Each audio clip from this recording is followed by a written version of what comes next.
न्यायपालिका और कार्यपालिका के बीच तल्खियां बढ़ती जा रही है। उपराष्ट्रपति जगदीप धनखड़ ने गुरुवार को सुप्रीम कोर्ट की सलाह पर आपत्ति जताई, जिसमें सुप्रीम कोर्ट ने राष्ट्रपति और राज्यपाल के द्वारा किसी भी बिल को मंजूरी देने की समय सीमा तय की थी। उपराष्ट्रपति ने कड़े शब्दों का इस्तेमाल करते हुए कहा, हम ऐसी स्थिति नहीं बना सकते जहां पर अदालतें राष्ट्रपति को निर्देश दे। उन्होंने ये भी कहा कि संविधान का अनुच्छेद 142 लोकतांत्रिक ताकतों के खिलाफ परमाणु मिसाइल बन गया है।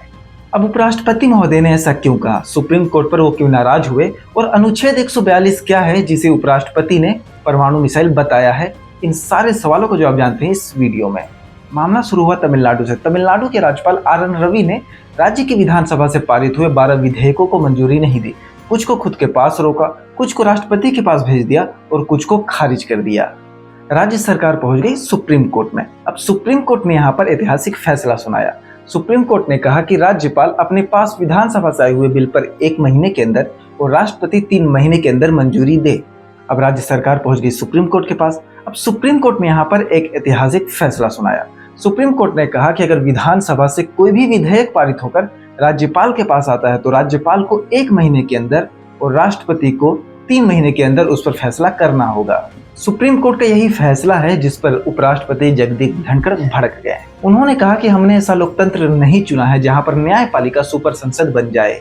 उन्होंने सुप्रीम कोर्ट पर भी यह सवाल उठाया कि जज अब कानून बनाएंगे, कार्यपालिका भी चलाएंगे और उनकी कोई जवाबदेही नहीं होगी। सुप्रीम कोर्ट द्वारा सीधे राष्ट्रपति को निर्देश दिए जाने पर आपत्ति जताते हुए जगदीप धनखड़ ने कहा है कि राष्ट्रपति का पद सर्वोच्च है और राष्ट्रपति ने संविधान के रक्षा की शपथ ली है, न कि संविधान के पालन की। उन्होंने कहा कि हम कहाँ जा रहे हैं, देश में क्या हो रहा है, हमें बेहद संवेदनशील होना होगा। यह कोई समीक्षा दायर करने या ना करने का सवाल नहीं है। उन्होंने आगे सवाल उठाया कि जस्टिस वर्मा के घर से अर्धजली नोटों की नकदी मिली थी, उन पर अभी तक एफआईआर क्यों नहीं हुई? क्या कुछ लोग कानून से भी ऊपर हैं?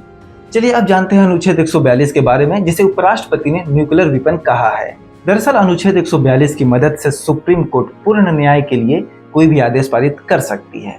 अगर हमारे संविधान में किसी विषय पर कोई कानून नहीं बना है और वहां पर कानून की आवश्यकता महसूस होती है तो सुप्रीम कोर्ट वहां पर कानून बना सकता है जो कि पूरे देश में लागू होगा। अनुच्छेद 142 का उपयोग करते हुए सुप्रीम कोर्ट ने चंडीगढ़ में इलेक्शन के नतीजों को पलट दिया था।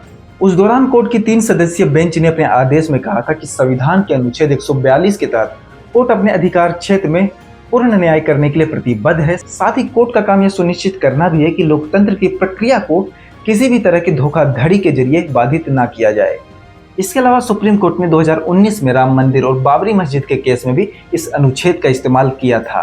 5 जजों की इस बेंच ने रामलला को जमीन देने के साथ साथ ही मुस्लिम पक्ष को भी वैकल्पिक 5 एकड़ जमीन देने का आदेश दिया था। इस दौरान अदालत ने कहा था कि वह इस मामले में पूर्ण न्याय कर रही है। तो ये तो हो गया अनुच्छेद 142, लेकिन क्या इस अनुच्छेद के तहत सुप्रीम कोर्ट राष्ट्रपति को आदेश दे सकती है? अब जगदीप धनखड़ का कहना है कि संविधान के अनुच्छेद 142 सिर्फ व्याख्या के लिए है, इसका उपयोग कर संविधान नहीं बदला जा सकता। इस मुद्दे पर पूर्व कानून मंत्री कपिल सिब्बल ने कोर्ट के फैसले को सही ठहराया है। उन्होंने कहा है कि अब राज्यपाल और केंद्र सरकार जानबूझकर बिल लटकाने की चाल नहीं चल पाएंगे। अब यहाँ पर क्या सुप्रीम कोर्ट ने वास्तव में अपनी सीमा लांघी है या फिर उपराष्ट्रपति का रिएक्शन ओवर रिएक्शन था? आप अपनी राय हमें कमेंट बॉक्स में जरूर बताइएगा और दुनिया भर की तमाम बड़ी खबरों के लिए वह भारत के यूट्यूब चैनल को सब्सक्राइब कर लीजिए। धन्यवाद।